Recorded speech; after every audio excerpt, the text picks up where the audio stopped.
السلام علیکم اسٹوڈنٹس، آج ہم تاریخ اسلام کا چیپٹر نمبر 16 کا آغاز کر رہے ہیں، اور چیپٹر نمبر 16 میں خلافت عباسیہ کے دور میں عہد بنو عباس میں معاشرتی اور معاشی حالات، علوم و فنون کی ترقی، معاشرتی اور تمدنی حالات جو ہیں اس کو تفصیلاً جاننے کی کوشش کریں گے۔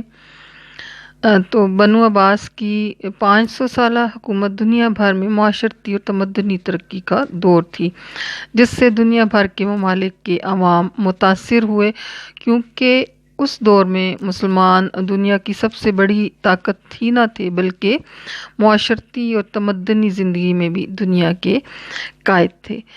تو بیفور اٹ کہ ہم اس دور کے معاشرے کے جو مین آسپیکٹس سے نمایاں جو پہلو تھے ان کا جائزہ لیں، سید امیر علی کے الفاظ جو ہیں اس میں ہم دیکھیں گے کہ جو بغداد شہر تھا، بغداد کا شہر، وہ کس قسم کے معاشرے کی عکاسی کرتا تھا یا تمدن کی عکاسی کرتا تھا۔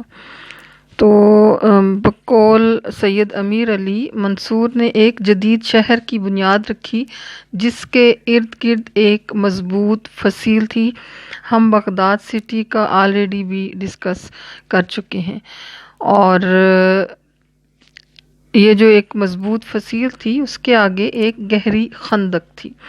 اس شہر کے 4 بڑے بڑے دروازے تھے۔ شہر کے عین وسط میں قصر خلد تھا۔ خلیفہ کا جو پیلس تھا اس کے قریب ہی ایک گرینڈ ماسک تھی، جامع مسجد۔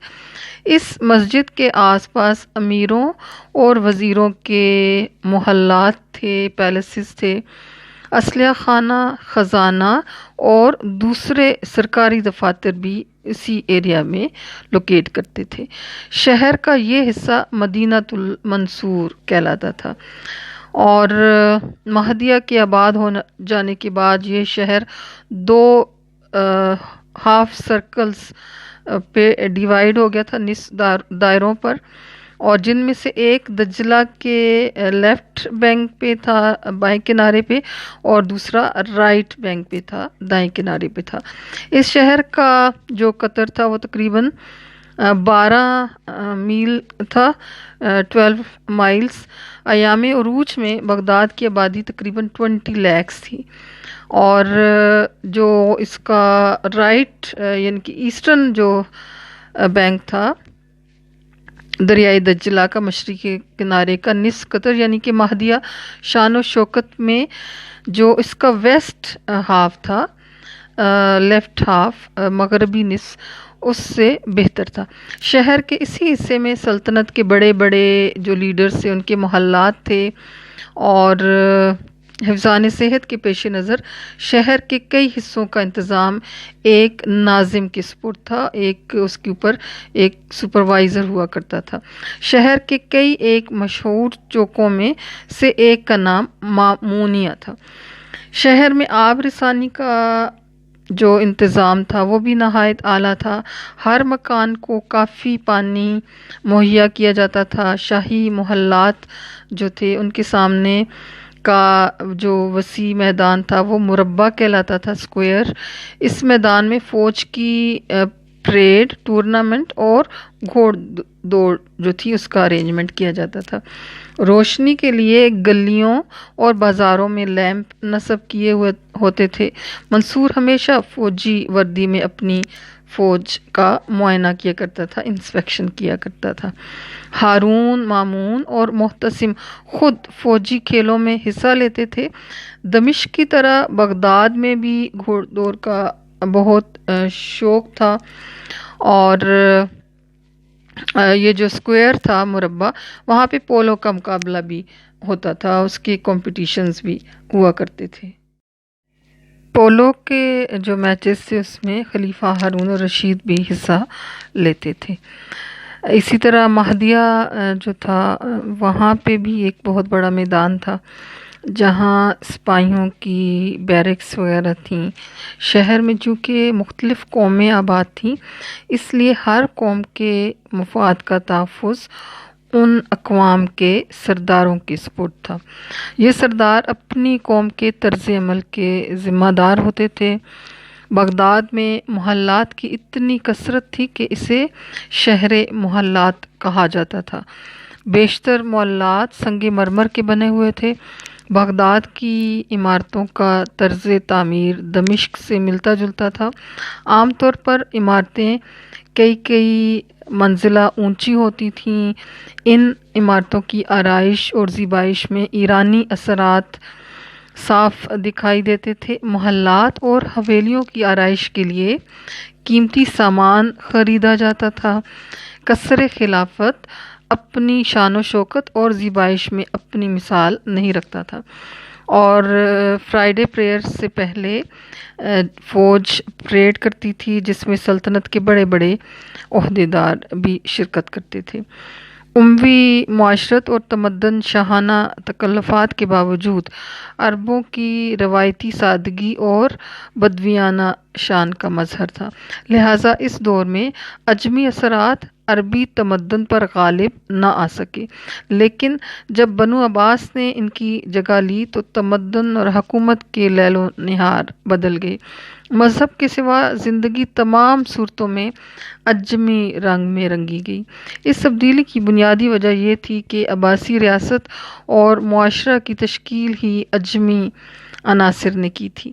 اہل ایران و فارس ایک قدیم جاہلی تہذیب کے وارث تھے، لہٰذا عہد عباسی میں عربی اسلامی تمدن اور بابل و نینوا کے تمدنوں کے باہمی ملاپ سے ایک نیا تمدن ظہور پذیر ہوا جو ان تمام بیرونی اثرات کے باوجود مسلمانوں کا معیاری تمدن قرار پایا، یعنی کہ ایک وہ سٹینڈرڈ کلچر تھا۔ اسلامی تقریبات کے علاوہ قدیم ایرانی تقریبات بھی سیلیبریٹ کی جاتی تھیں۔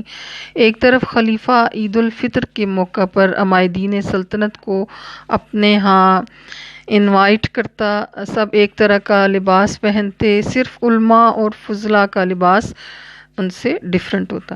دوسری طرف جشن نوروز بھی اہتمام سے سیلیبریٹ کیا جاتا، اور اس پر بھی کئی روز جو تھی وہ سیلیبریشنز جاری رہتی۔ عباسی خلفاء کو دنیا اسلام کی مذہبی اور سیاسی سربراہی حاصل تھی۔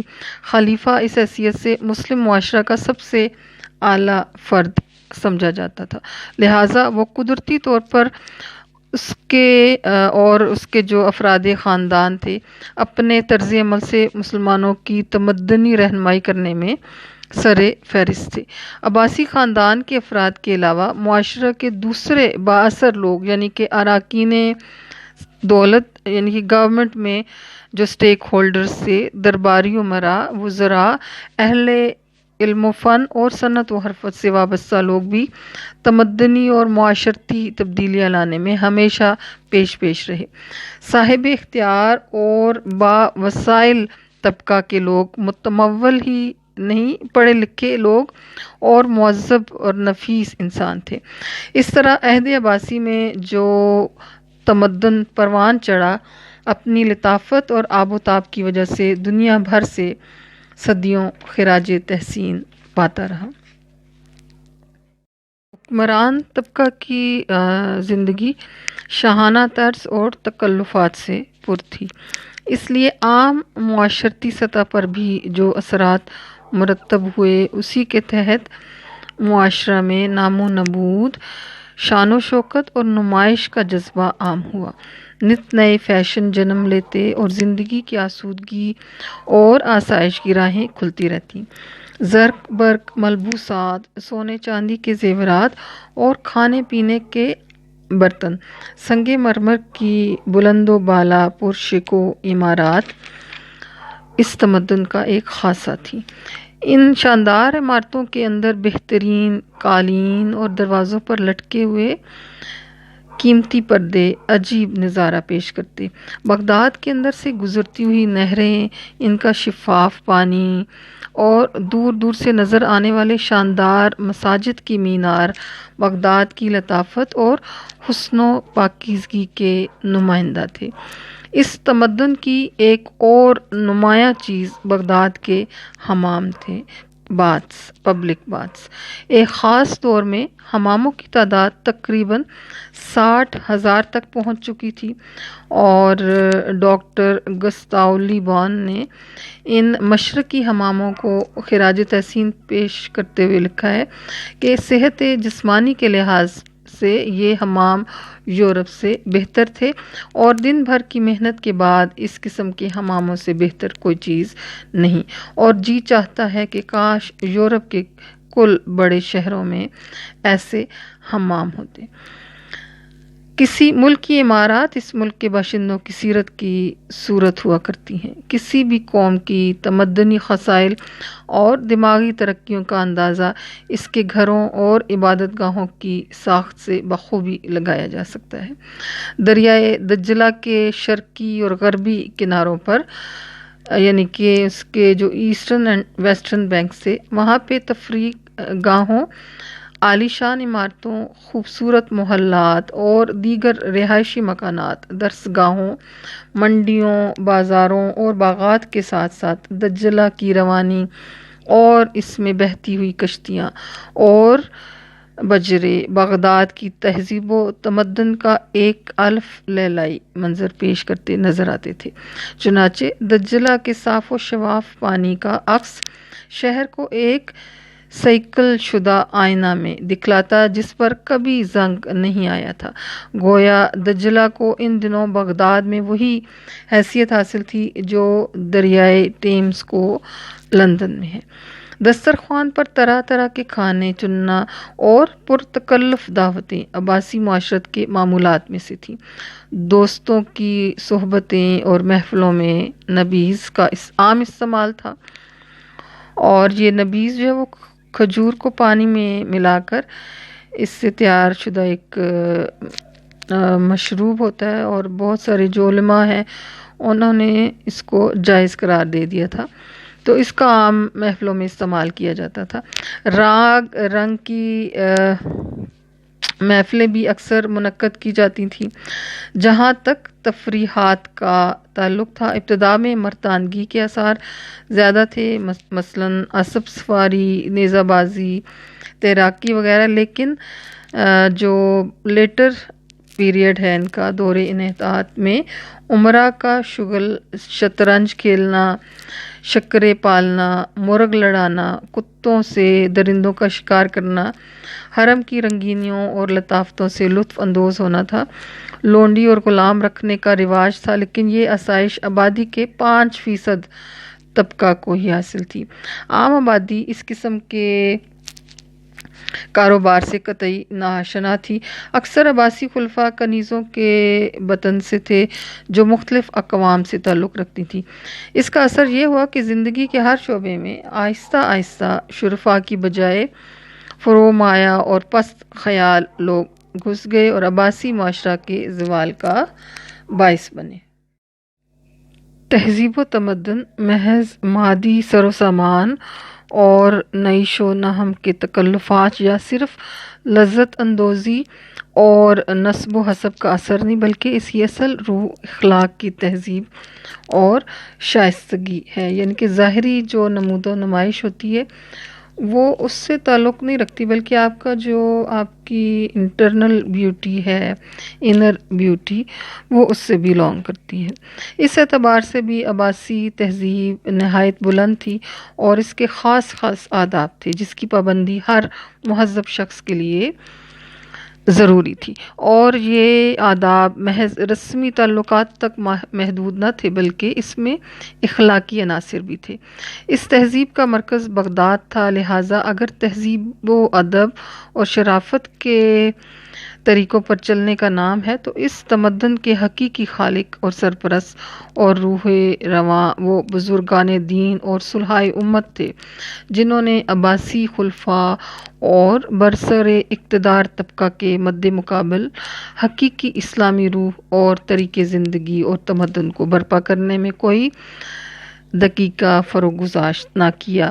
اس زمن میں حضرت امام ابو حنیفہ رحمۃ اللہ علیہ، امام مالک رحمۃ اللہ علیہ، امام شافعی رحمۃ اللہ علیہ اور امام احمد بن حنبل رحمۃ اللہ علیہ، امام بخاری، امام مسلم، امام رازی، ابو داود، نسائی، ترمذی، ابن ماجہ، حضرت ذوالنون مصری، جنید بغدادی اور سید عبد القادر جیلانی رحمۃ اللہ علیہ جیسے حضرات کی خدمات کو فراموش نہیں کیا جا سکتا۔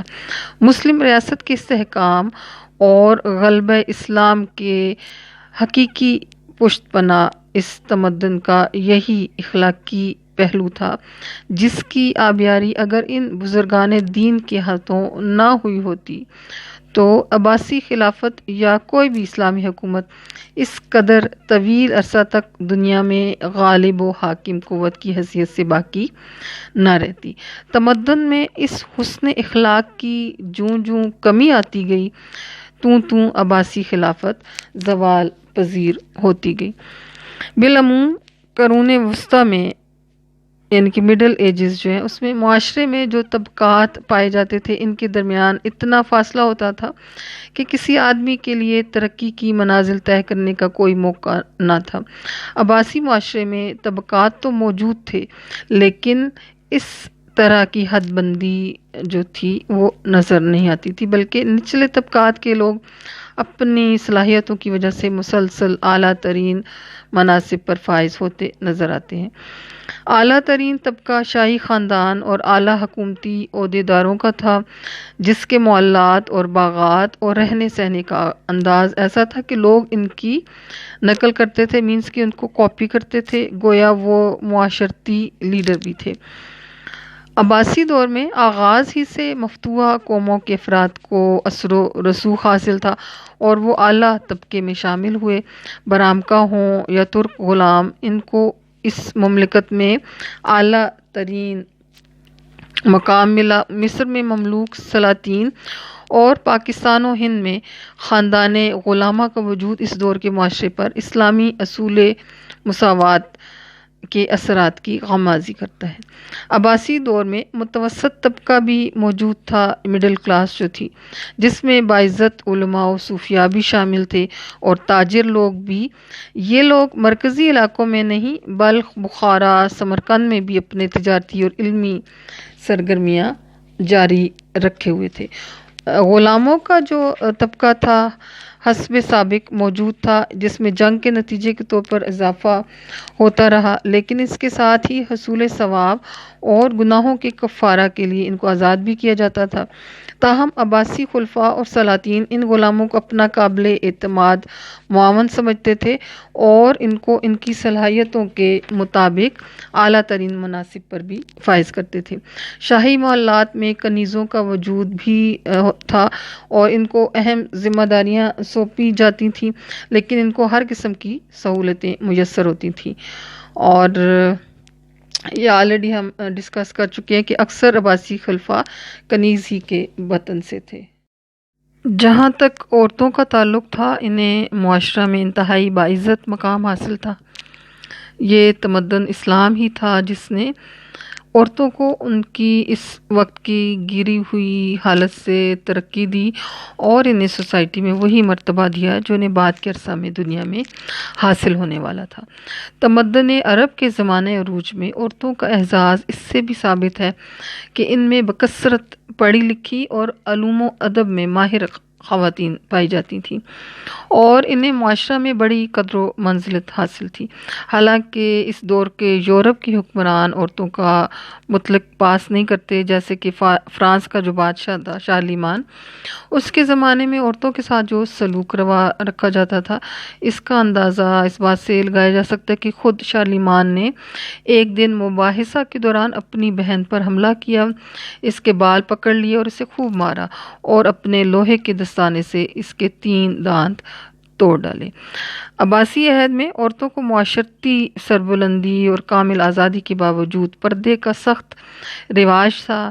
عربی خواتین شاندار لباس اور زر و جواہرات پہننے کی شوقین تھیں۔ ملکہ زبیدہ کا یہ عالم تھا کہ کھانے کی میز پر کوئی ایسا برتن دیکھنے کی روادار تک نہ تھی جو سونے اور چاندی سے بنا ہوا نہ ہو، زر و جواہرات سے مرصع نہ ہو۔ ہارون کی بہن علیہ نے سر کے ارد گرد ایک مرصع پٹی باندھنے کے علاوہ ایک ٹوپی کو بھی رواج دیا۔ جنگ کے ایام میں عورتیں میدان جنگ میں جاتی اور زمانہ امن میں شعر و شاعری کی مجالس میں حصہ لیتی۔ اس طرح شاہی گھرانے اور اراکین دولت کی خواتین زندگی کے مختلف شعبوں میں قابل قدر خدمات سر انجام دیتی۔ ہارون اور مامون کے دور میں علمی مجالس اور تعلیمی ترقی کے لیے خواتین مردوں ہی کی طرح اپنے حلقہ اثر میں بھرپور حصہ لیتی۔ ملکہ زبیدہ جدت پسندی اور نفاست طبع کے علاوہ ایک بلند پایہ شاعرہ اور ادیبہ بھی تھیں۔ انہوں نے ہارون اور مامون کو جو خطوط تحریر کیے وہ زبان اور طرز تحریر کے لحاظ سے ادب عالیہ میں شمار کیے جاتے ہیں۔ مامون کی ملکہ بوران بڑی باکمال خاتون تھیں۔ امور مملکت میں ملکہ خیزرہ، ملکہ زبیدہ اور ملکہ بوران نے جو اہم کردار ادا کیا، اس سے یہ بات واضح ہو جاتی ہے کہ اس معاشرے میں خواتین کے لیے سیاسی امور میں حصہ لینے کی بھی ممانعت نہیں تھی۔ مساجد اور دینی مراکز کا جہاں تک تعلق ہے تو عہد عباسی میں ہر اسلامی دور کی طرح مسجد کو تمدنی زندگی میں بھی نمایاں مقام حاصل تھا۔ اگرچہ بعض روایتوں کے مطابق مساجد کی تعداد مبالغہ آمیز حد تک پہنچ جاتی ہے، لیکن خطیب کے بقول مسجدوں کی تعداد 30,000 کے قریب تھی۔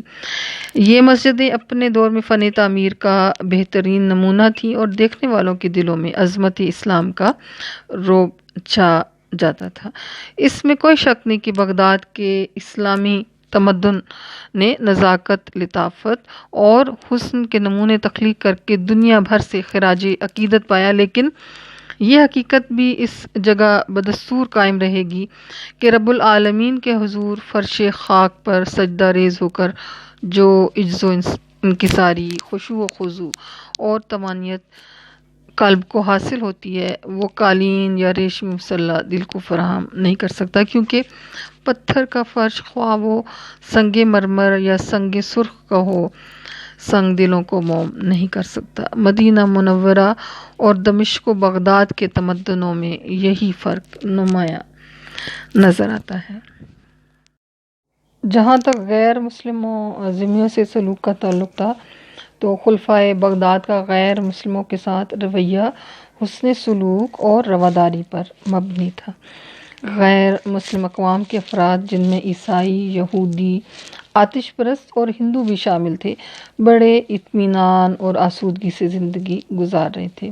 یہودیوں، عیسائیوں اور صابئیوں کو ذمہ قرار دے کر ان کی جان و مال اور آبرو کا خاص اہتمام تھا۔ قانون کی نظر میں سب شہری برابر تھے۔ زراعت پیشہ لوگ زیادہ تعداد میں تھے، لیکن بعد میں ان لوگوں کو بلا تخصیص مذہب و ملت اہم عہدوں پر فائز کیا گیا۔ ان لوگوں کو مذہبی آزادی حاصل تھی۔ بعض خلفاء کے وزیر عیسائی تھے، اگرچہ غیر مسلم جنگ سے مستثنیٰ تھے، لیکن اس کے بدلے ان سے جزیہ وصول کیا جاتا تھا۔ لیکن بعض خلفاء کے زمانے میں وہ فوج میں اعلیٰ عہدوں پر فائز تھے، اور خلیفہ مستعصم کے محکمہ جنگ کا افسر اعلیٰ بھی ایک عیسائی تھا۔ غیر مسلموں سے حسن سلوک کی وجہ سے عباسی عہد میں غیر مسلم جوک ہلکا بگوش اسلام ہوئے۔ ہارون الرشید کے زمانے میں انہیں علمی اور ادبی نوعیت کے مناصب عطا کیے گئے۔ الغرض خلفائے بغداد کا رویہ غیر مسلموں سے عدل و انصاف اور رواداری پر مبنی تھا، اور ان کے مقدمات انہی کے مذہبی اصولوں کے مطابق طے کیے جاتے تھے۔ جتنی آزادیاں غیر مسلم رعایا کو بنو عباس کے عہد میں عطا کی گئی تھی، کوئی غیر مسلم حکومت ایسی مثال پیش نہیں کر سکتی۔